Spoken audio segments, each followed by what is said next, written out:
Good morning, everyone. Welcome. This is Angela Coulter and Sarah Sieg Avagnani. bringing you this week's Ascended World. Yeah, so we started talking. It was like, oh, wait, we're going to go off on this. Let's get on. So I guess it's the same topic that we're talking about. Yeah, we've done a lot of stuff. We've been talking about a lot of things behind the scenes right now, and where we're going, what direction we're taking, what we're really focusing in on.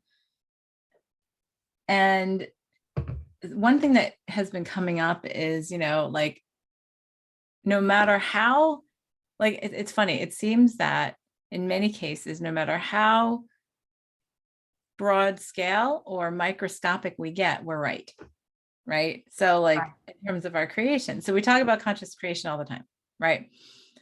And we talk about, well, you can throw it out there to the universe and trust that or your expanded self, higher self, however you want to look at it, right? You can throw it out there and trust that it's going to get done right in the way that it's intended, right? I'm not sure we even really know what that feels like or looks like, because I don't believe that we do it consciously, so we don't have that awareness of it. Right. And we have basically the control freak ego going, no, but I'm just gonna, it's fun. Let's just insert this detail in here. Let's just insert this detail. I'm of no value unless I control it. Yes.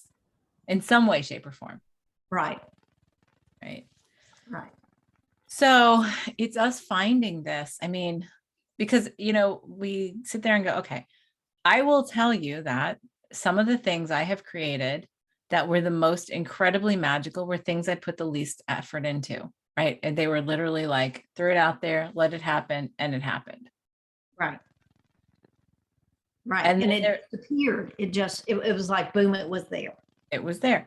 And then there are other things that I felt like I had to micromanage, right?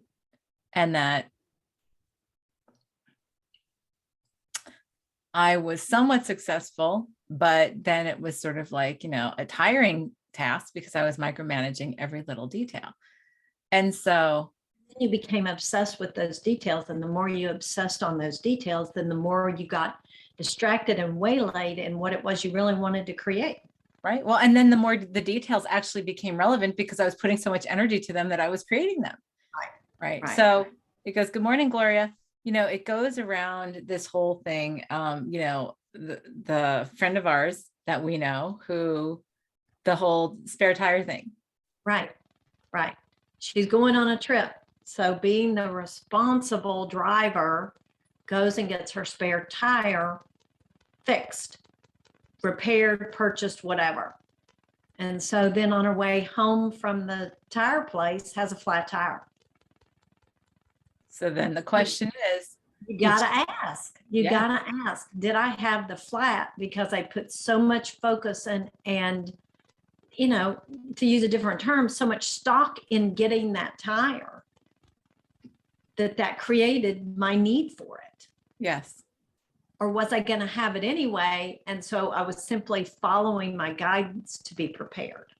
And that's what I would call the age-old question in consciousness. Right. And it becomes the chicken and the egg thing, right? Right. And so, in really picking that apart, you think, okay, she's not the first one to have a spare tire.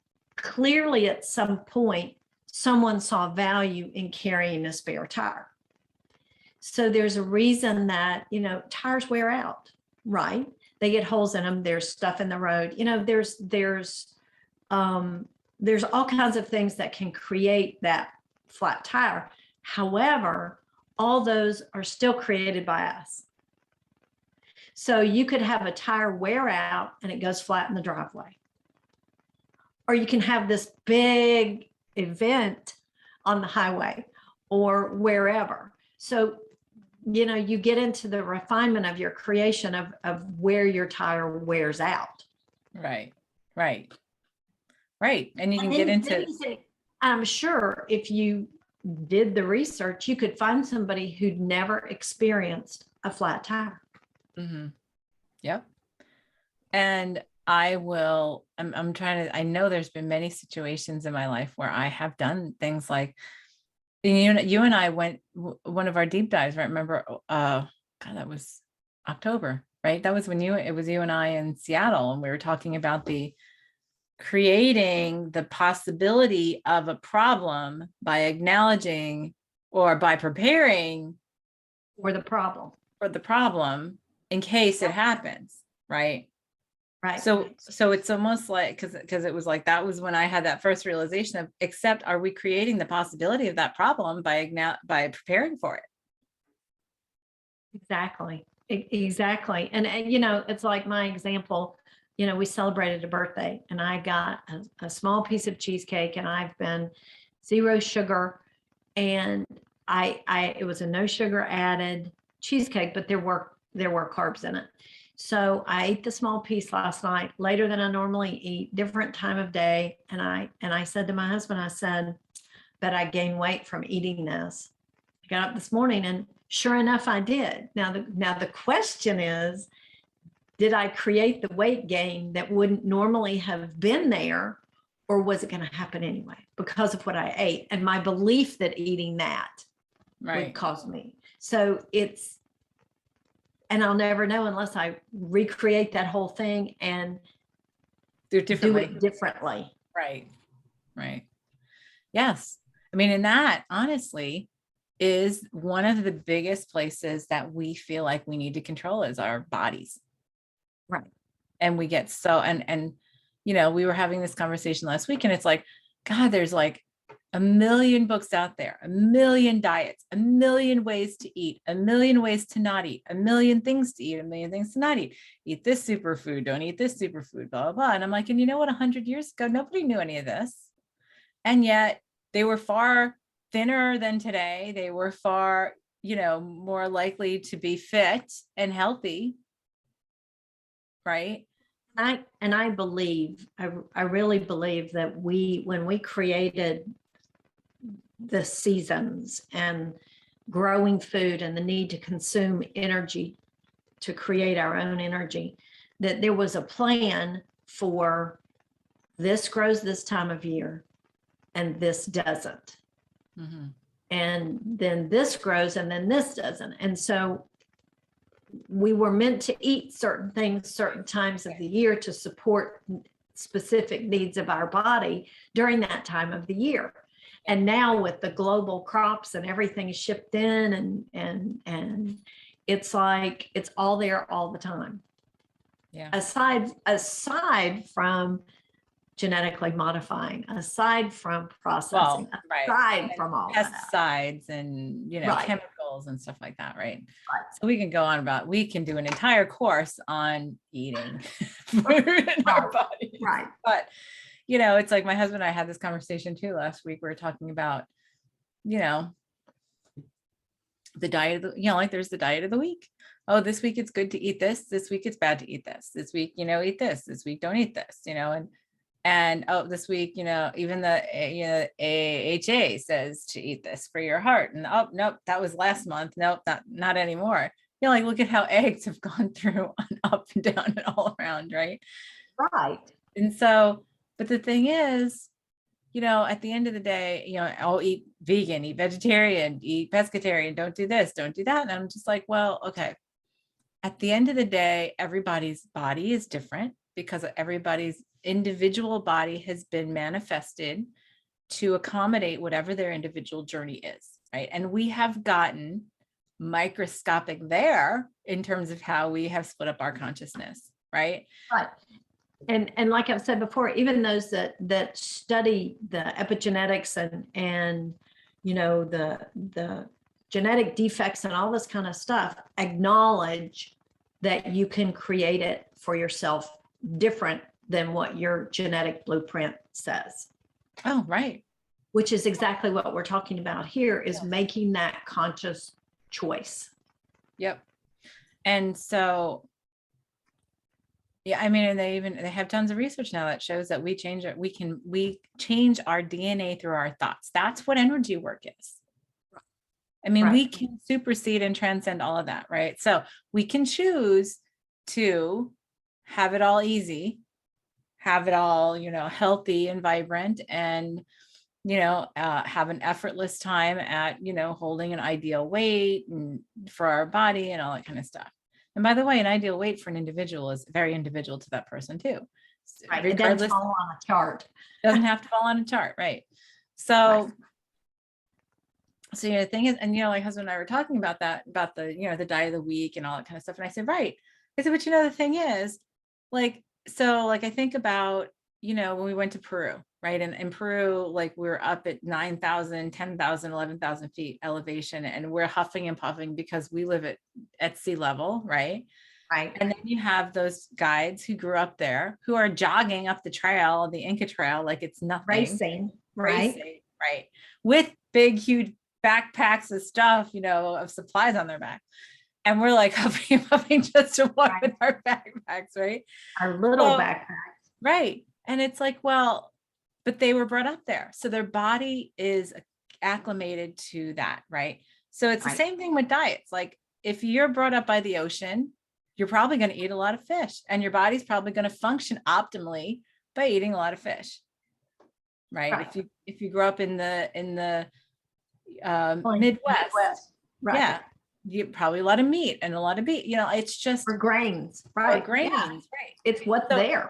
It's what's there. So it's the same thing as what you're talking about with the seasons. It's like that's how we evolved into. That is how we evolved and embodied into the manifestation of the Gaia body, right? As we're part of the Earth's body since we manifest here, right? And so we've gotten so lost in the detail that we now created as a requirement. Which vitamin do I have to take this week? Or too much. And it really all boils down to how much of a victim are you choosing to be? Right.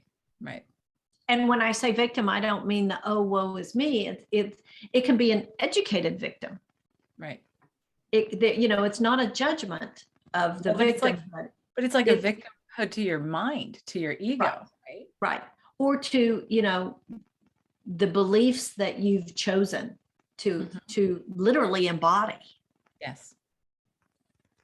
And I think that in coming back to tapping into your guidance and understanding, like I'm beginning to understand that beef just doesn't work for me most of the time. I don't feel like I digest it. Doesn't mean that I can never have it. It doesn't mean that it's an animal rights thing. It's like right now it doesn't serve me. And I could hang that argument on so many different nails, but if I just choose to acknowledge that and say, if it's really important to me to eat it, I can change that. But if it's not, I cannot eat it. Yeah. Right. Without being attached to either way. Right. Yeah. I mean, and that's. Or be limited by either way. Okay. So if I want a hamburger one day, I'll eat it. Yeah. Right. Well, it's and we've worked with individually and together. I mean, many people who I've seen so many people I know who started out with a ton of food sensitivities, right?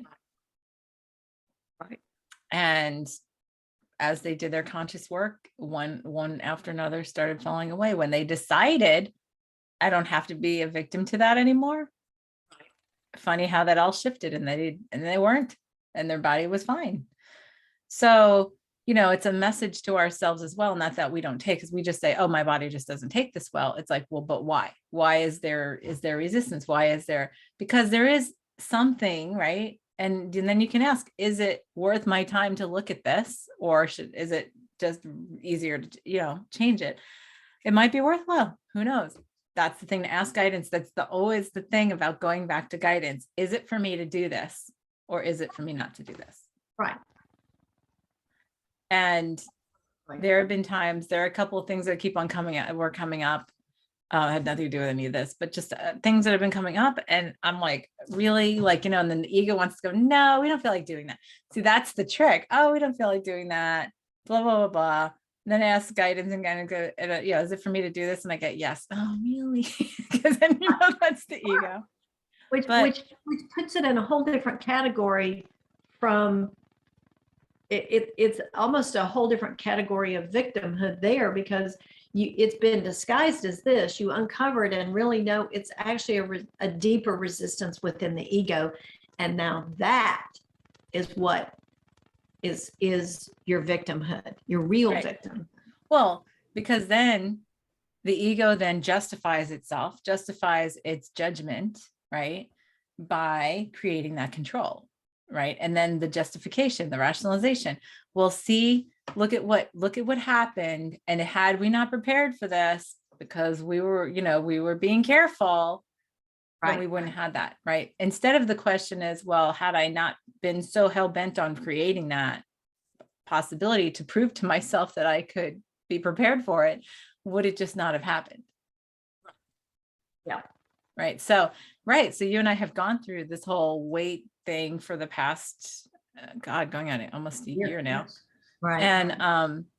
And I just finally got to the place of, you know what, I'm going to do an experiment. I'm going to stop weighing myself every day, and I'm going to start weighing myself. And I went to like every other day. And now like right now I'm like, okay, once a week.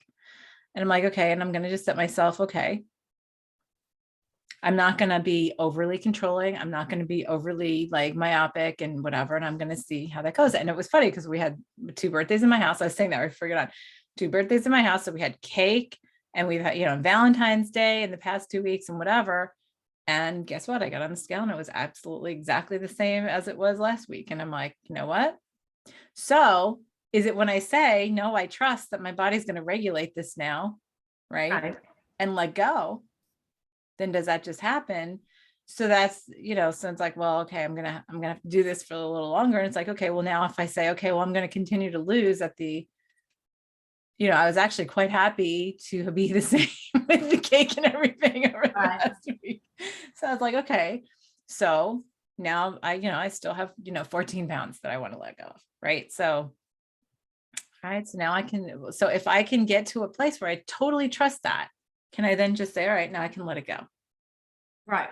Without and in a way, that's just one example. I mean, this applies to money. It can be like you buy something, you wait and wait, and you're waiting for the price to come down, and you think, okay, it can't go any lower. And then you go ahead and you take the plunge and you buy it. And then you see, the next day or within a week or whatever that, oh, now it's on clearance.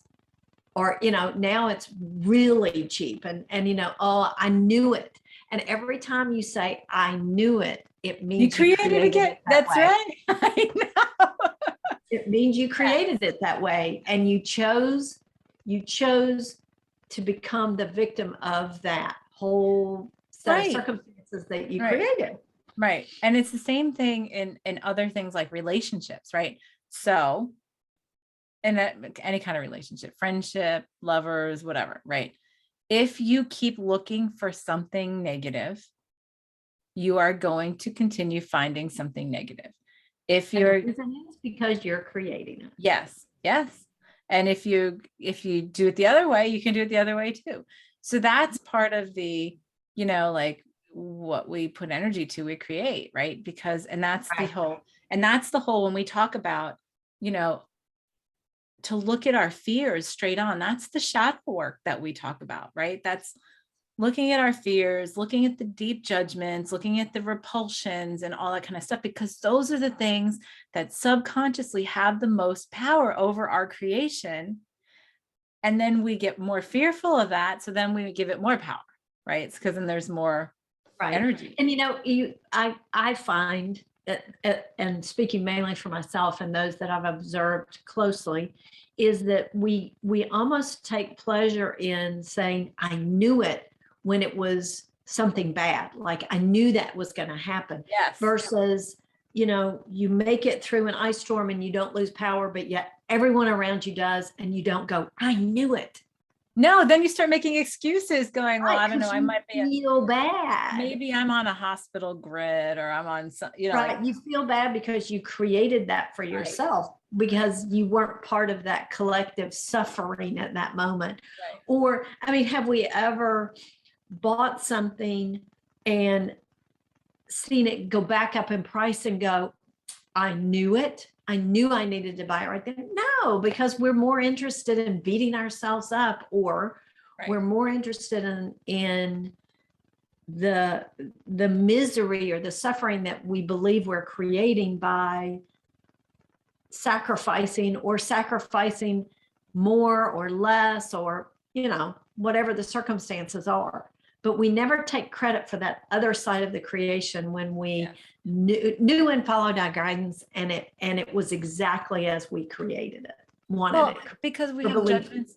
We have judgments around that too, like you said, right? It's the judgment of, I'm not, like, oh, I'm not suffering like everybody around me, so that's bad. I'm gonna look bad because I'm not part of that condition. I mean, and people laugh when I say that, but no, that's true. We believe that. Right. Or they'll just think I'm bragging and won't like me. Right. Which then, drives us to, be a part of it. Right. So there's things like, sorry, I just got distracted because my doorbell rang. I have like the echo announcing it around the house here. But anyhow, there's so much that we just get so bent about, like, well, the ego, that's how the ego justifies and continues to justify its existence, right? Because then it's like, well, remember last time we knew that was going to happen, or we didn't prepare for that, blah, blah, blah, even though we were nervous about it happening, not recognizing that maybe you did create it because you were nervous about it happening and then you weren't prepared for it.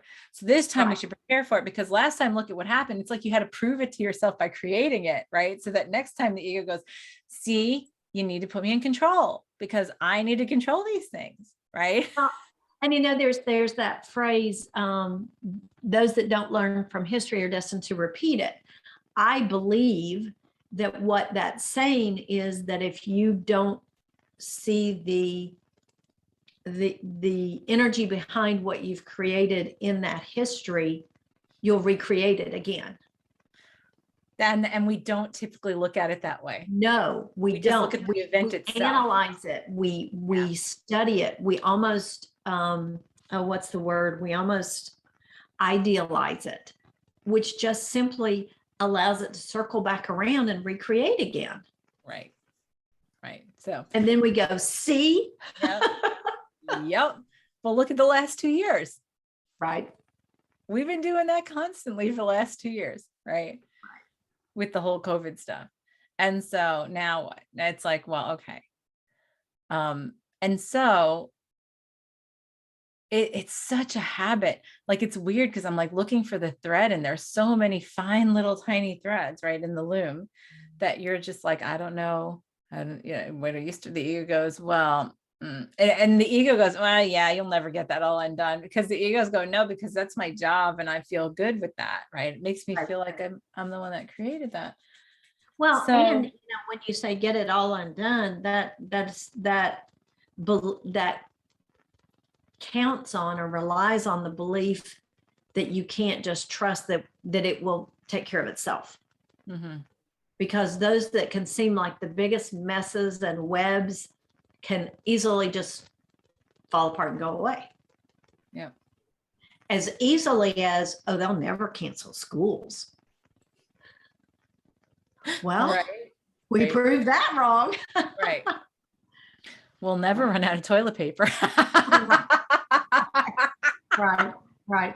But I mean, there have been plenty, and the thing is, it's for us to transcend our logical mind. Yes. And it's for us to truly live in a place of guidance.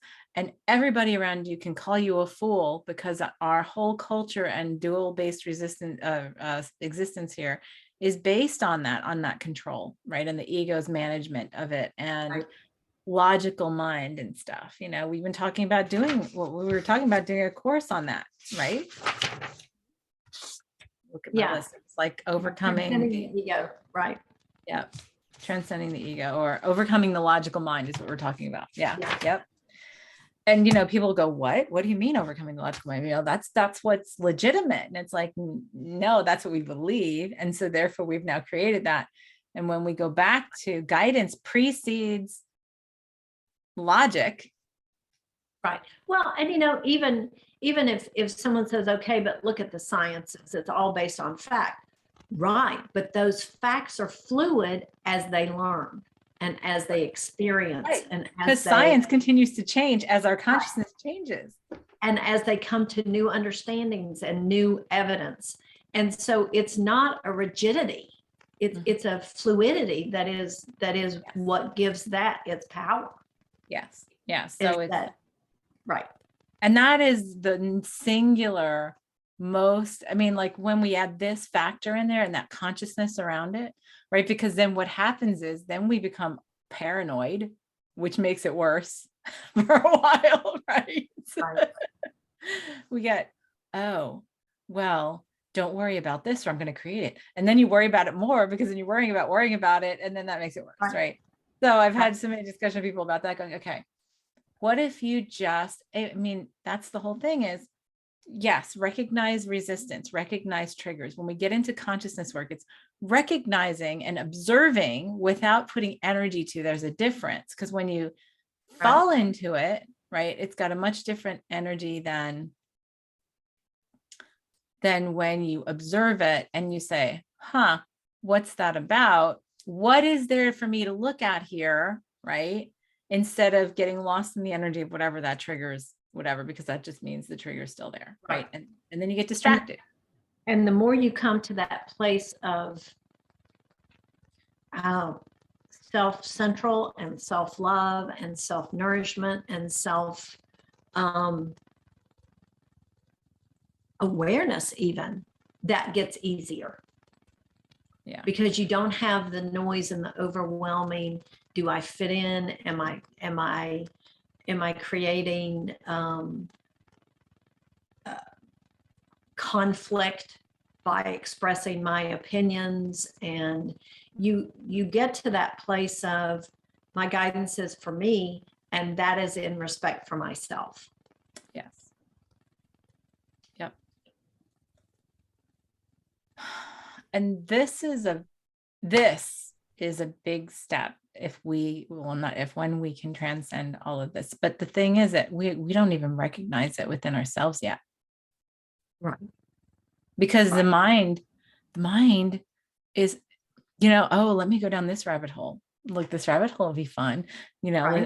Let's go look at this. Look at how this, look at how interesting and intricate this is and how it works. So let's create it even more by looking at it more closely and giving it, validity and energy, instead of, does this serve me? Does this, is this part of my journey? Is it for me to look at? We don't do that. We feel like, oh, that pull means that we should do it. But sometimes it's the ego going, oh, this is a fun distraction. Let's go do this. Right. And so I truly believe that the first step is just simply coming to that place of observation of, like, for instance, the spare tire situation. It's like, okay, I'm doing this kind of on autopilot, and it's like, oh, well, am I really? So just coming to that place of observation of the things that you do and the places where you give your energy and attention, because that's where your energy's flowing and that's where you're putting your creativity towards.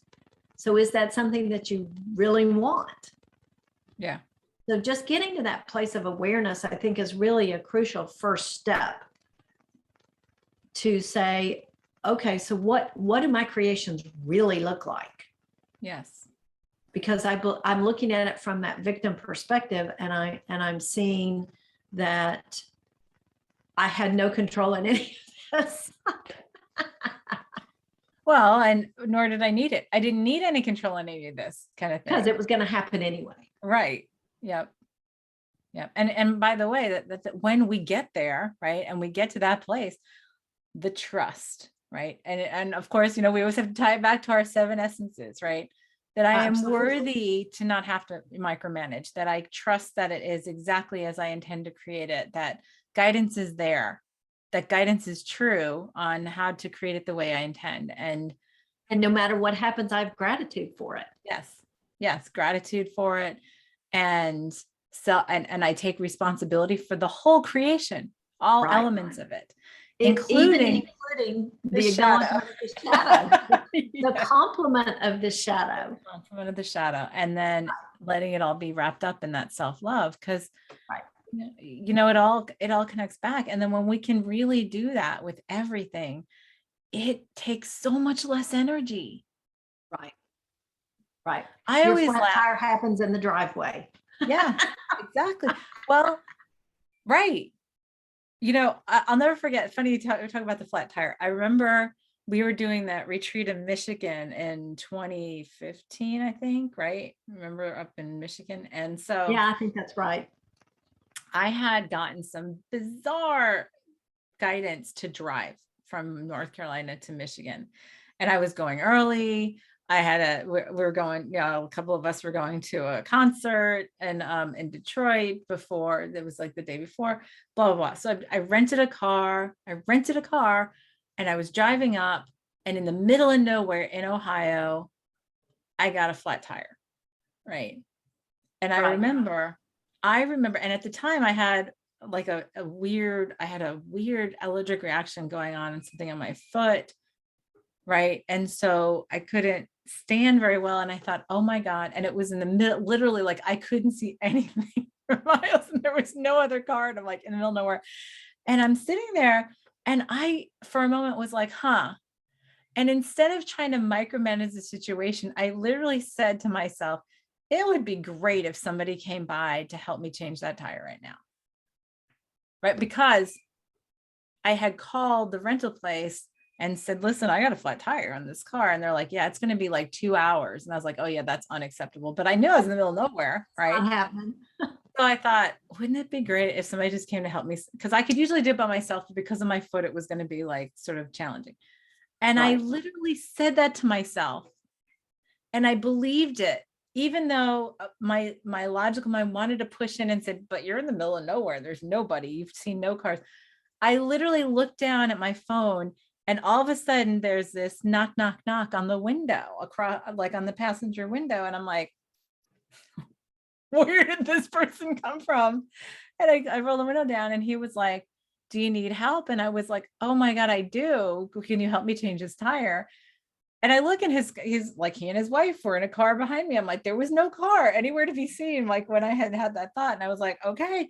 So I just had created that, no angst, right? We changed the tire. I was done. I was on my way. Right. And it was easy. And there was no panic, because I thought, okay, well, it is what it is. If I make it, I make it. If I don't, I don't.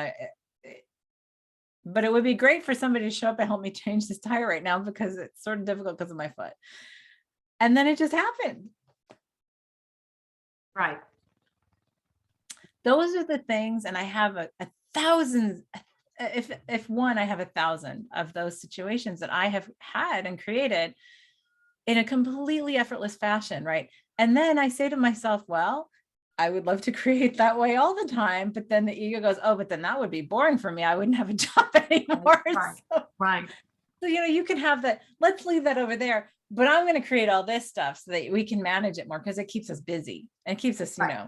And people might not like you as much if all you have is good luck. Right.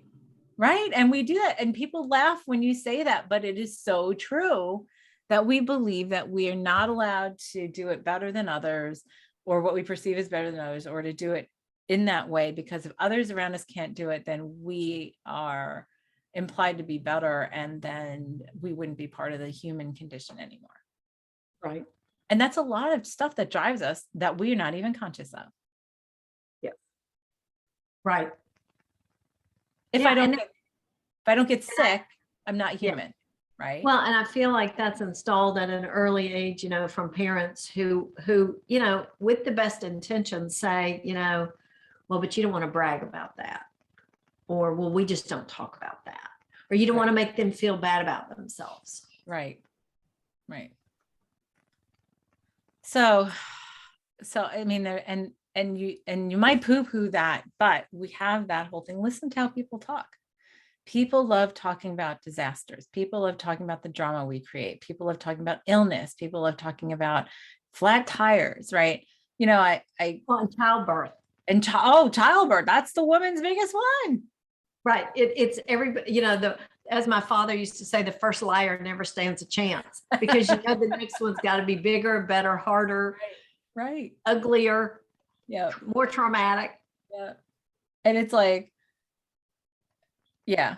And it's like, and we all do it, not just, we all do it, women, men, and it's all in different person. And I said one time, I remember one time I was having a conversation with, I don't know if it was my husband or somebody else, but it's like, I was in corporate for 17 years.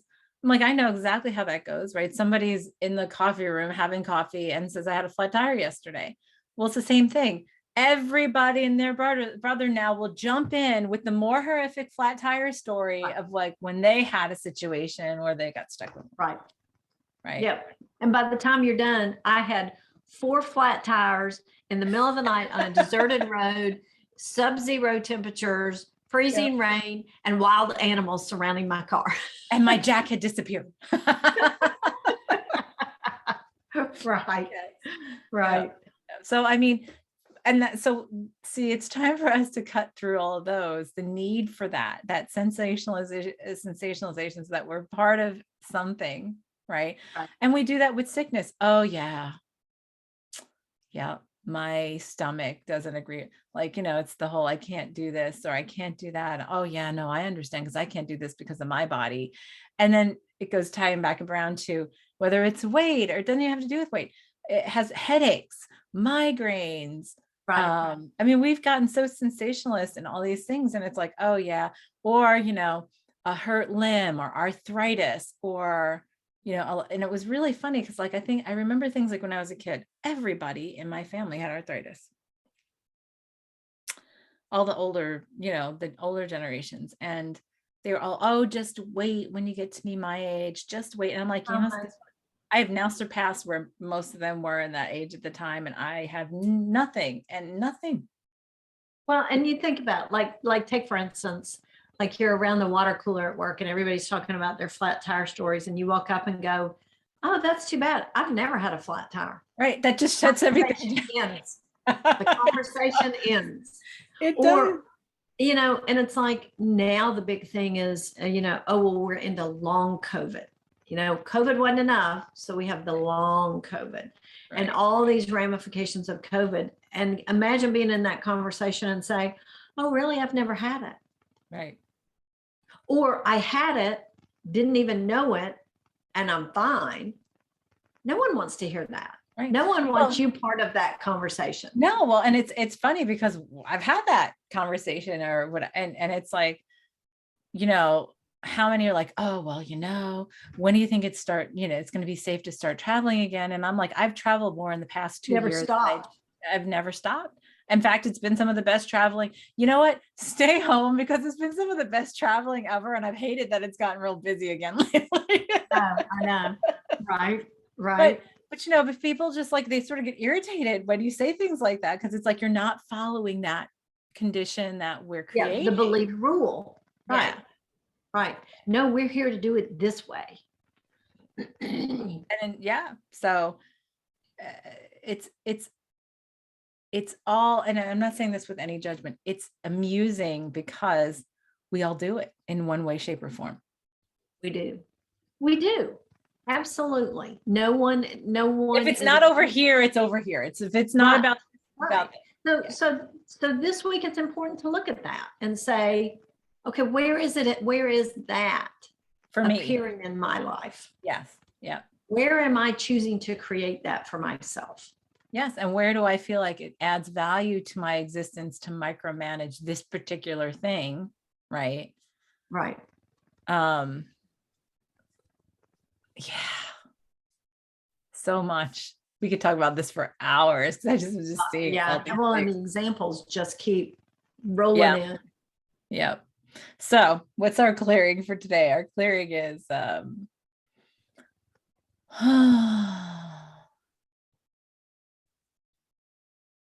I allow myself to see through the. How about I allow myself full clarity? Yeah.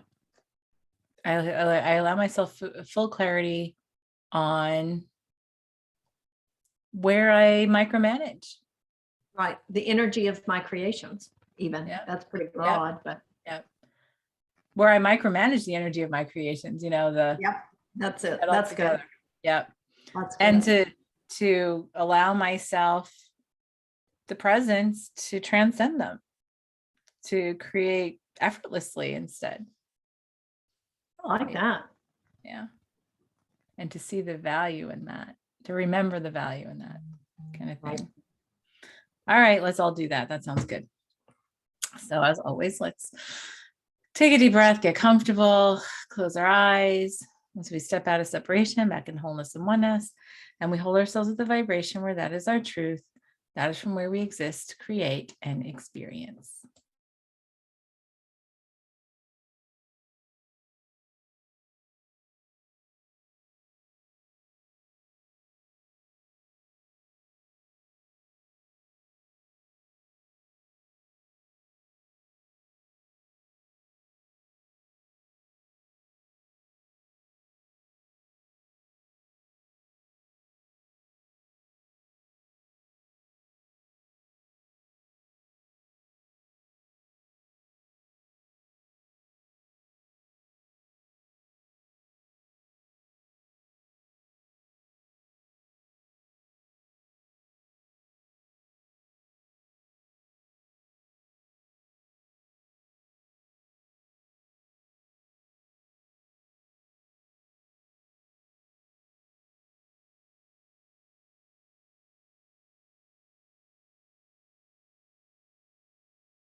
All right.